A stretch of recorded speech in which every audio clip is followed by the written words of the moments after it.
Hello guys, welcome to my YouTube channel. आज के इस वीडियो में हम बात करेंगे रिलेशन एंड फंक्शन के बारे में। बेसिकली हम बताएं तो रियल फंक्शंस के बारे में बात करेंगे, क्योंकि आप लोग की डिमांड थी कि कैलकुलस पर वीडियो बनाई जाए, इसलिए आपकी जो वीडियोज आएंगी वो कैलकुलस पर ही होंगी। तो आइए चलिए वीडियो स्टार्ट करते हैं।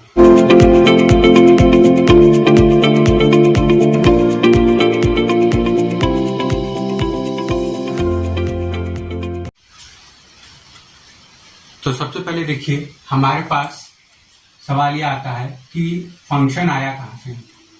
ठीक है, तो देखिए फंक्शन जो है वो बेसिकली रिलेशन से आया है, और फंक्शन और रिलेशन में डिफरेंस इतना होता है बस कि मान लीजिए कि हमारे पास रिलेशन के डोमेन में, ठीक है, अभी मैं आपको बताऊंगा कि डोमेन क्या होता है, ये सारी बातें।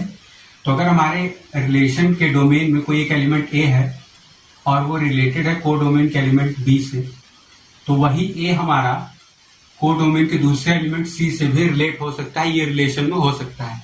लेकिन फंक्शन में कभी भी ऐसा नहीं हो सकता कि एक डोमेन के एक एलिमेंट की इमेज कुछ मिल जाए और उसी एलिमेंट की इमेज ये मिल जाए, ये पॉसिबल नहीं है। ठीक है, अगर ये चीज है तो बी बराबर सी होगा ही होगा, बी और सी अलग नहीं हो सकता। अगर ये चीज है तो बी और सी आपस में बराबर होंगे। तो बेसिकली यही चीज जो है वो रिलेशन को फंक्शन से अलग बनाती है। ठीक है, अब देखिए रियल फंक्शन क्या होता है। जैसे हमारे पास मान लीजिए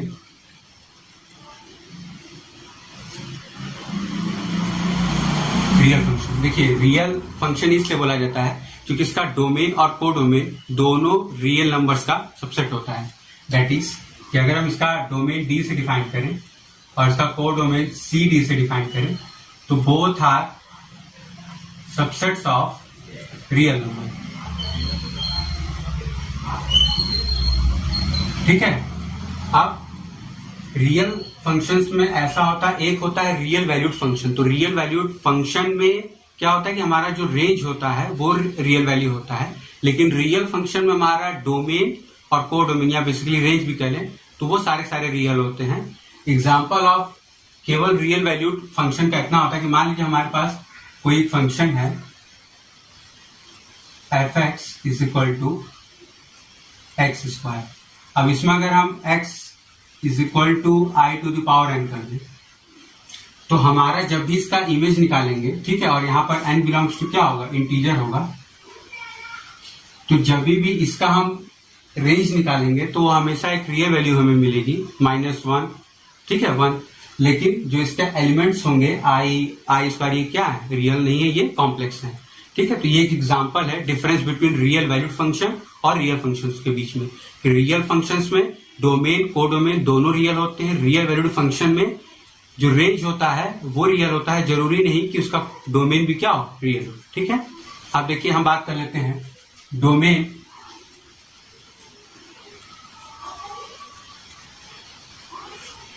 कोडोमेन और रेंज के बारे में।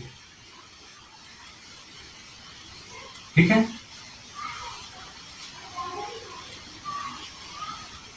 तो देखिए हमारे पास मान लीजिए कि एक मैपिंग डिफाइन की गई है किसी एक सेट ए से किसी एक सेट बी में। ठीक है, और ये ए और बी क्या है, रियल नंबर्स के सबसेट है। तो अगर किसी ए से किसी एक बी में मैपिंग बनाई गई है तो वो पहला सेट जो होता है ए, उसको हम बोलते हैं डोमेन। जो दूसरा सेट होता है बी, इसको हम बोलते हैं कोडोमेन। और जो एफ ऑफ ए होता है, मतलब कि फर्स्ट एलिमेंट्स की जो इमेज होती है उसको हम बोलते हैं रेंज। ठीक है, अब फंक्शन में ये चीज जरूरी होती है कि डोमेन के हर एलिमेंट का हमें इमेज मिलना चाहिए। फंक्शन की यही प्रॉपर्टी होती है। और जब अभी हम आपको सिखाएंगे कि हम किसी भी गिवन फंक्शन का डोमेन कैसे निकालते हैं, तो हम उसमें आपको ये भी बताएंगे कि हर उस रियल वैल्यूज को उस डोमेन में से हटा देते हैं जिस पर हमारा फंक्शन क्या होता है, डिफाइन नहीं होता है। इसका मतलब है कि डोमेन में हर एक वैल्यू के लिए हमारा फंक्शन क्या होगा, डिफाइन होगा, तभी वो फंक्शन कहलाएगा। ठीक है, तो देखिए हमारे पास एग्जांपल है, कह रहा है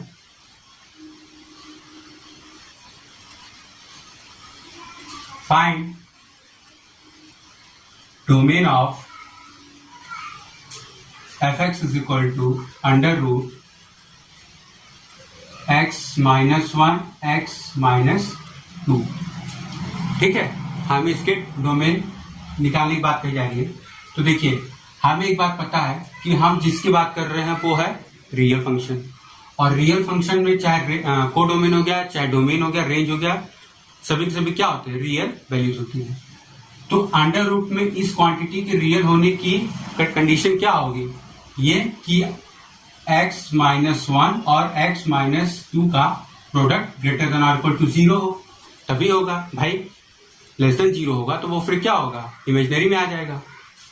तो ये चीज होनी चाहिए। अब हमारे पास जो प्रॉब्लम आती है, जो कि बहुत सारे स्टूडेंट्स को लगती है, कि इसको सॉल्व कैसे किया जाए, मतलब किस वैल्यू के लिए हमें मालूम पड़ेगा कि ये ग्रेटर देन और इक्वल टू 0 है। ठीक है, तो देखिए हम क्या करते हैं, इसको 0 के बराबर करते हैं तो x की 2 वैल्यू मिलेगी, x की वैल्यू मिलेगी 1, x की वैल्यू मिलेगी 2।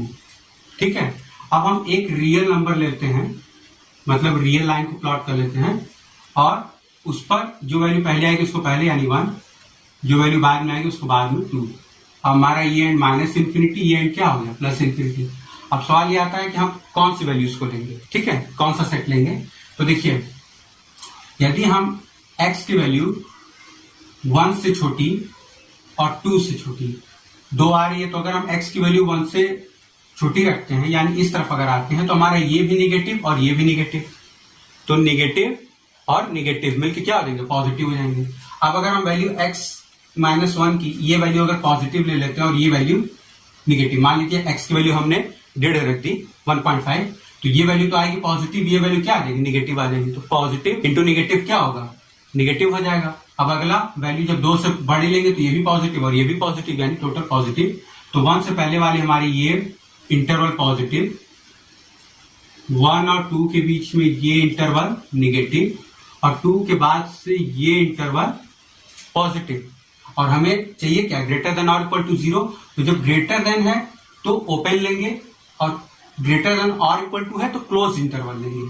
तो हमारा हो जाएगा यहां से माइनस इंफिनिटी से 1 क्लोज्ड यूनियन 2 से इंफिनिटी। अब देखिए यूनियन यहां पर इसलिए लगाएं क्योंकि हमें जो वैल्यू चाहिए वो 2 जगह आ रही है, यहां भी आ रही है, यहां भी आ रही है। अगर यही चीज हमारी लेस देन होती तो हम केवल ये लेते हैं। हमें पॉजिटिव वैल्यू चाहिए तो पॉजिटिव यहां भी आ रही है, यहां भी आ रही है, इसलिए हम क्या करेंगे, इन 2 वैल्यूज को लेंगे। ठीक है, तो ये हमारा क्या हो जाएगा, डोमेन हो जाएगा। ठीक है, अब देखिए एक क्वेश्चन हम कर लेते हैं जिसमें डोमेन और रेंज दोनों निकालना है। क्वेश्चन कह रहा है fx is equal to x upon x square plus 1। इसका हमें डोमेन और रेंज दोनों निकालना है। तो देखिए, डोमेन जब हमें निकालना होगा तो पहली चीज कि x स्क्वायर प्लस 1 है, तो हमारा फंक्शन ये डिफाइन नहीं होगा तभी जब इसकी वैल्यू 0 हो जाए। और आपको पता है कि किसी भी नंबर का स्क्वायर क्या होता है, कभी भी निगेटिव नहीं होता रियल के केस में। तो हमारा x क्योंकि रियल है तो ये किसी भी वैल्यू के लिए इस वैल्यू को 0 नहीं होने देगा। दैट मीन्स कि हमारा डोमेन क्या होगा, डोमेन जो होगा हमारा वो x बिलोंग्स टू होगा रियल नंबर। ठीक है, क्योंकि हमें केवल यही ध्यान देना है कि नीचे वाली वैल्यू 0 ना हो। फंक्शन की वैल्यू 0 आ जाए वो ठीक है, लेकिन नीचे वाली वैल्यू क्या होनी चाहिए, 0 नहीं आनी चाहिए। अब हम बात कर लेते हैं रेंज की। तो देखिए रेंज के लिए हम क्या करते हैं, y is equal to x upon x square plus 1 ये मान लेते हैं। अब इसको हम क्या करेंगे कि x बराबर y का टर्म्स निकालेंगे। तो जैसे यहाँ पे हम सॉल्व करते हैं तो x square y plus y is equal to x. अब इसको सॉल्व करेंगे तो आ जाएगा x square y minus x plus y is equal to 0।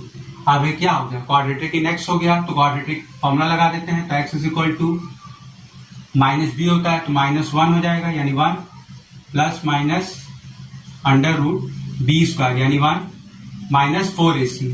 तो a की जगह y है, c की जगह y है, तो -4y स्क्वायर अपॉन 2a यानी 2y।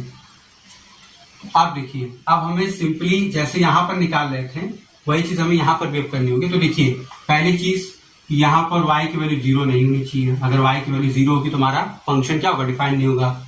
पहली। दूसरा, अब ये वैल्यू पॉजिटिव होनी चाहिए, that is 1 minus 4y square must be greater than or equal to 0। अब ये चीज हो गई। तो आप देखिए इनइक्वालिटी का साइन है, तो आपको पता है कि अगर हम दोनों तरफ माइनस से मल्टीप्लाई करेंगे तो इनइक्वालिटी का साइन क्या हो जाएगा, चेंज हो जाएगा। तो 4y square minus 1 less than or equal to 0। अब इसको ब्रेक कर देते हैं, तो देखिए y square minus 1/4 less than or equal to 0। तो हमारे पास मिल जाएगा y माइनस 1/2 और y प्लस 1/2, ये less than or equal to 0। अब देखिए अगेन हमारी y की वैल्यू निकाल लेते तो y की वैल्यू एक मिलेगी 1/2 और एक मिलेगी माइनस 1/2। अब इसको रियल लाइन पे प्लॉट कर लेते हैं। तो रियल लाइन पे जब भी हम प्लॉट करेंगे तो हमने बताया कि पहले वैल्यू माइनस 1/2, दूसरी वैल्यू प्लस 1/2। अब इसके पहले वाली वैल्यूज मैंने आपको बताया कि जैसे जाएंगे तो हमें यहाँ पर क्या करना है, लेस देन 0 लेना है। तो इसके पहले वाली वैल्यू आपको पॉजिटिव आएगी, ये वैल्यू आपकी निगेटिव आएगी, ये वैल्यू क्या होगी, पॉजिटिव आएगी। ठीक है, तो अब हम क्या करेंगे, यहां से हमें इंटर ओमेगा, चूंकि हमने लेस देन और इक्वल टू किया तो हमें मिल जाएगा माइनस 1/2 से 1/2, ये हमें मिल जाएगा। अब इस माइनस 1/2 से 1/2 के बीच में हमारा 0 नहीं आना चाहिए, तो हमारा क्या हो जाएगा, माइनस 1/2 से 0 यूनियन 0 से 1/2। ठीक है, ये हमारा क्या हो जाएगा, आंसर हो जाएगा। तो देखिए हमारे पास एक दिया हुआ question, fx is equal to 1/2 minus cos 3x। तो देखिए इस तरीके का जब भी हमारे पास होता है क्वेश्चन, तो हम क्या करते हैं कि सबसे पहले ये जान लेते हैं कि cos 3x की वैल्यू मिनिमम कितनी हो सकती है, -1, मैक्सिमम कितनी हो सकती है, 1।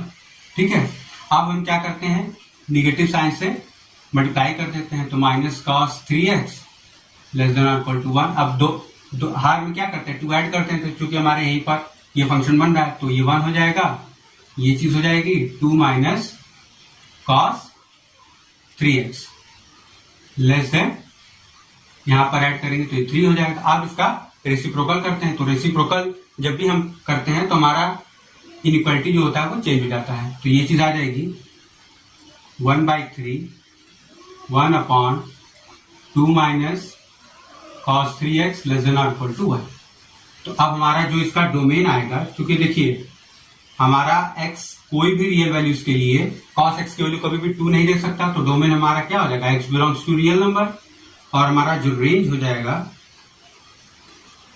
वो हो जाएगा 1/3 से लेकर के 1 के बीच में क्लोज्ड। ठीक है, अभी देखिए हमारे पास एक स्पेशल क्वेश्चन है जो कि अक्सर एग्जाम में पूछा जाता है और अक्सर लोगों से गलत भी होता है। क्वेश्चन ये कह रहा है कि अगर f of x into f of 1/x है बराबर f of x plus f of 1/x के, ये चीज इसके बराबर है, तो हमसे पूछ देगा कि फाइंड, मान लीजिए f4, फाइंड f4, ये हमसे पूछ दिया।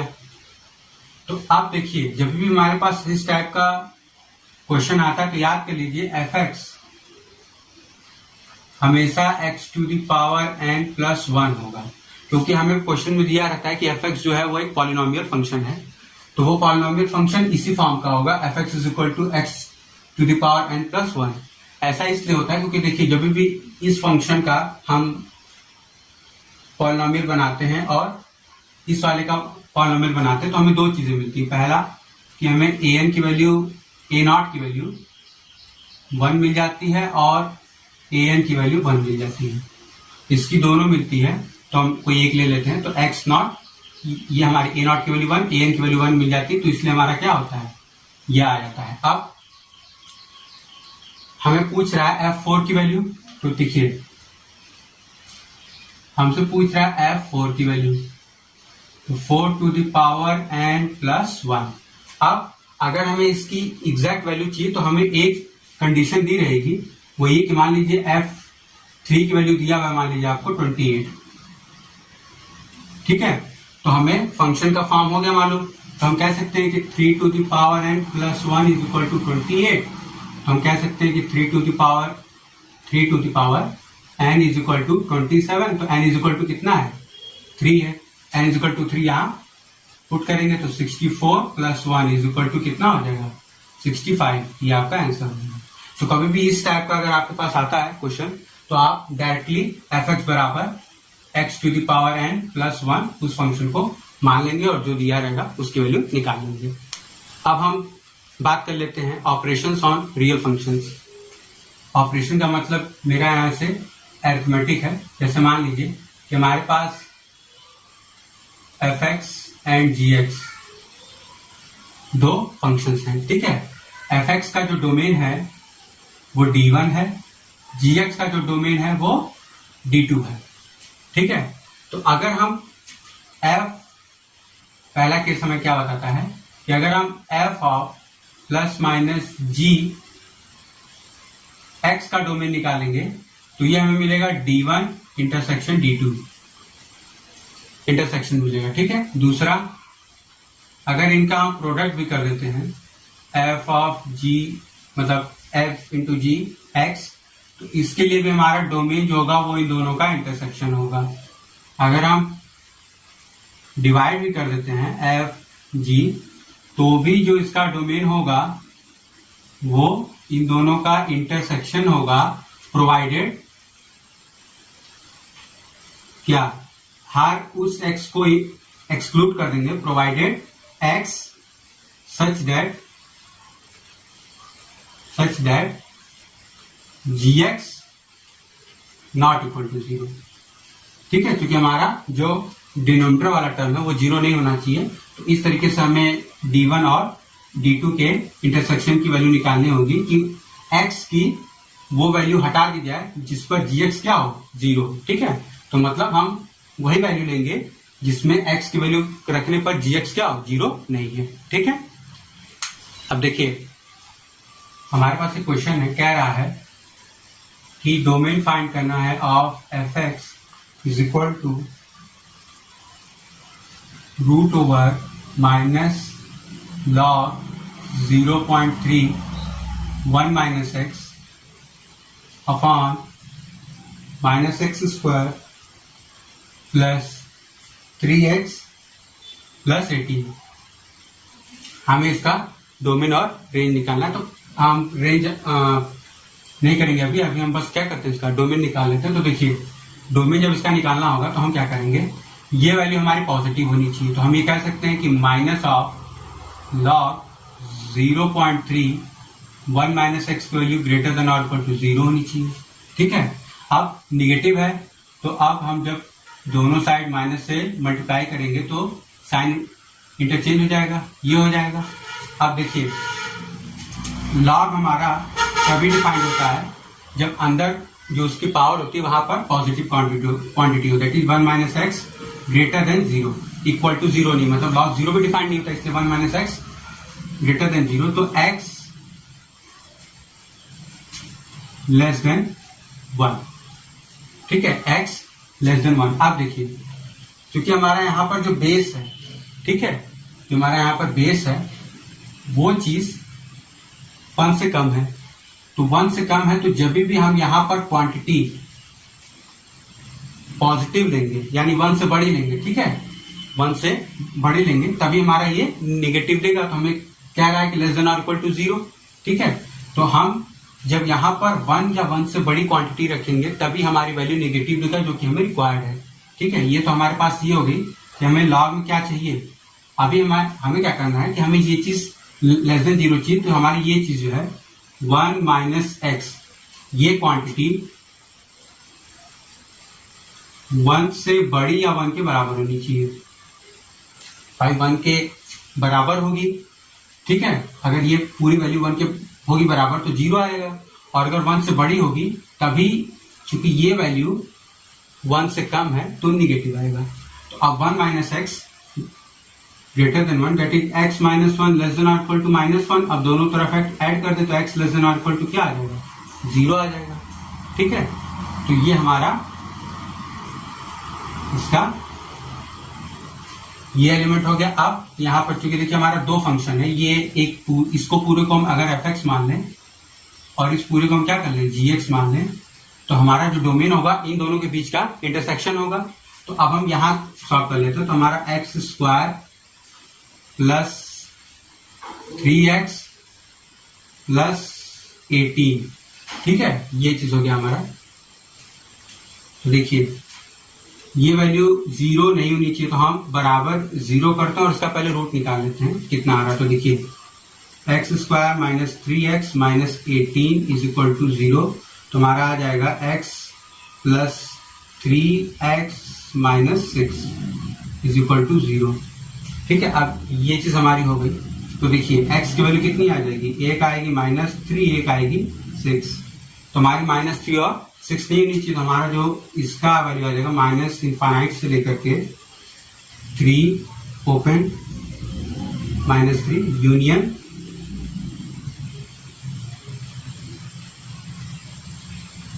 -3 से इंफिनिटी, और इसमें से हम क्या माइनस करेंगे 6, ठीक है। ये जो क्वांटिटी है हम इसमें से 6 माइनस कर देंगे, तो ये हमारा वैल्यू आएगा। अब इसमें और इसमें से हमें कॉमन चूज करना है। तो देखिए इसमें और इसमें जब आप कॉमन देखेंगे तो x लेस देन और इक्वल टू 0 और -∞ टू -3, हमारा जो आंसर आ जाएगा वो कितना आ जाएगा डोमेन के लिए -∞ टू -3, ये हमारा क्या आ जाएगा आंसर आ जाएगा, ठीक है। अब अगला देखिए हमारे पास क्वेश्चन है, कह रहा है log of 4 log of 5 log of 3 18x minus x square minus 77, ठीक है। इसकी इसका हमें डोमेन निकालना है। तो देखिए हमारे पास दिया हुआ है कि हमें इस वैल्यू का डोमेन निकालना। तो देखिए इसके अंदर की जो क्वांटिटी है ये पूरी क्या होनी चाहिए, ग्रेटर देन और इक्वल टू 0 होनी चाहिए, नहीं इक्वल टू नहीं ग्रेटर देन 0 होनी चाहिए। तो देखिए log of 5 log of 3 18x minus x square minus 77 must be greater than 0। अब ये जब सॉल्व करेंगे तो ये 5 के पावर में जाएगा, that is log 3 18x minus x square minus 77 greater than 5 to the power 0 यानी 1, ठीक है। अब ये चीज अगेन 3 पावर में जाएगा, तो ये हमारा आ जाएगा 18x minus x square minus 77 greater then 3।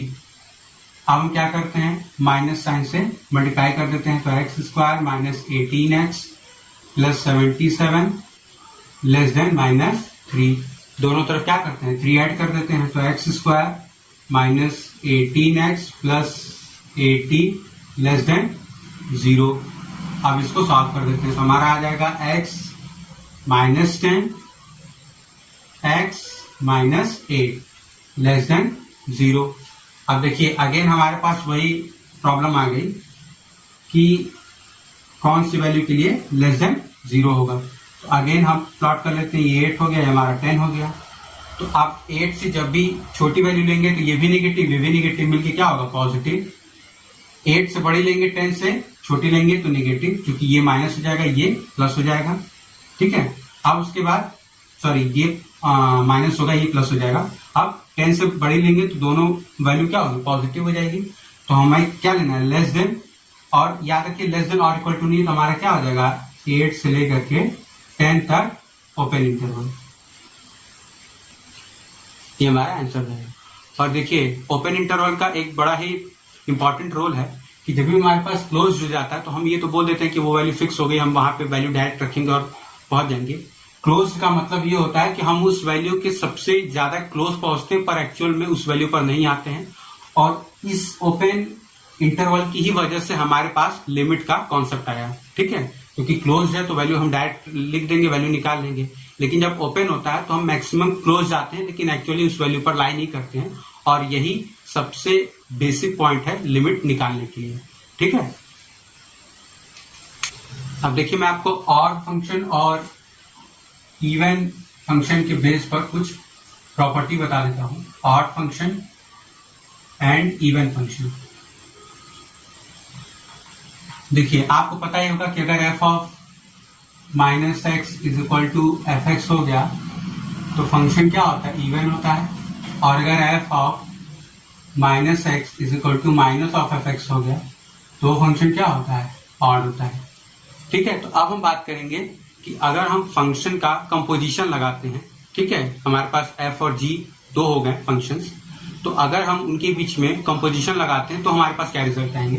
तो जैसे मान लीजिए first case f is odd and g is odd, दोनों ऑड हो गया। तो देखिए जब दोनों ऑड होता है तो एफ ऑफ जी निकालिए चाहे जी ऑफ एफ निकालिए, फॉग एक्स जो होगा वो ऑड फंक्शन होगा। ठीक है, अगर हमारा एफ भी ऑड है जी भी ऑड है तो एफ ऑफ जी या जी ऑफ एफ दोनों क्या होगा, ऑड होगा।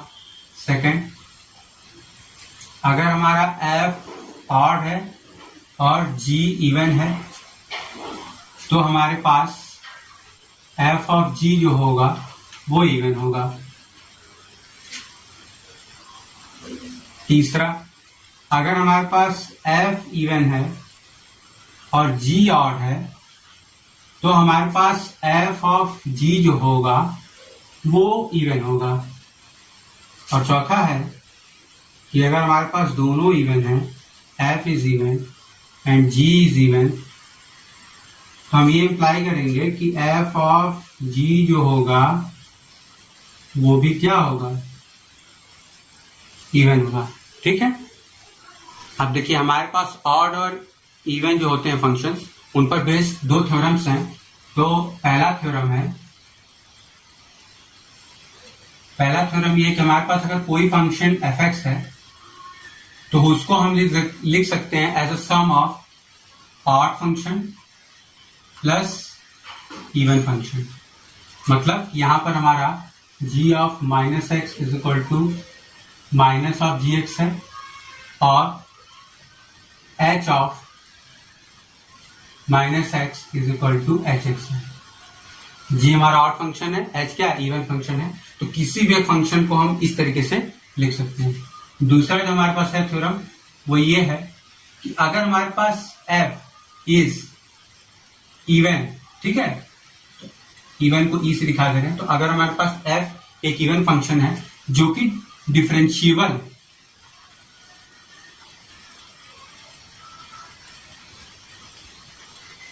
अगर हमारे पास f इवन है जो कि डिफरेंशिएबल है तो ये 100% श्योर है कि f डैश जो होगा वो ऑड होगा। अगर हमारे पास f एक ऐसा फंक्शन है जो कि इवन है और डिफरेंशिएबल है तो जब भी हम उसका df by dx निकालेंगे तो वो हमेशा एक ऑड फंक्शन होगा। और यही केस तब भी अप्लाई होगा जब हमारा f ऑड रहेगा और डिफरेंशिएबल रहेगा तो हमारा f डैश जो होगा वो क्या होगा, इवन होगा। ठीक है, तो ये हमारे पास ऑड और इवन जो होते हैं फंक्शंस, उन पर बेस्ड दो इंपॉर्टेंट थ्योरम्स हैं। अब हम बात कर लेते हैं पीरियोडिक फंक्शन की।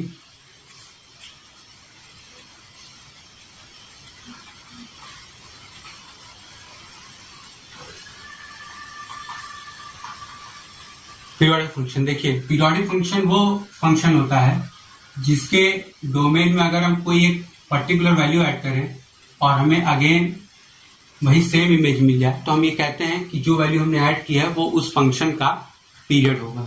ठीक है, जैसे एफ एक्स प्लस टी है। ठीक है, तो अब अगर हम बात करें साइन एक्स की तो साइन एक्स हो गया, कॉस एक्स हो गया, इन सबों में अगर हम साइन एक्स में 2 पाई ऐड कर दे, that is sine x plus 2 pi, तो उसकी वैल्यू अगेन क्या होती है, साइन एक्स ही आती है। तो मतलब 2 पाई ऐड करने का कोई चेंज नहीं हुआ, फंक्शन की value as it is remain रह गई।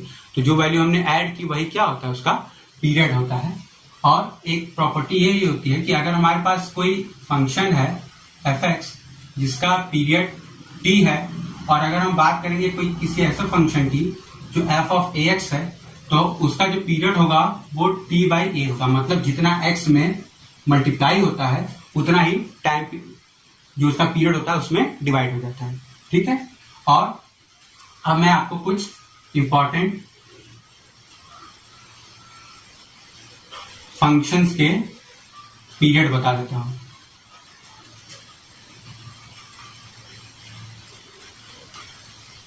ठीक है, तो देखिए जो भी आपको अभी शो हो रहा है स्क्रीन पे आपके, ये कुछ स्पेशल जो हमारे पास होते हैं फंक्शंस, उनके पीरियड्स दिए हुए हैं, आप इसको नोट कर सकते हैं।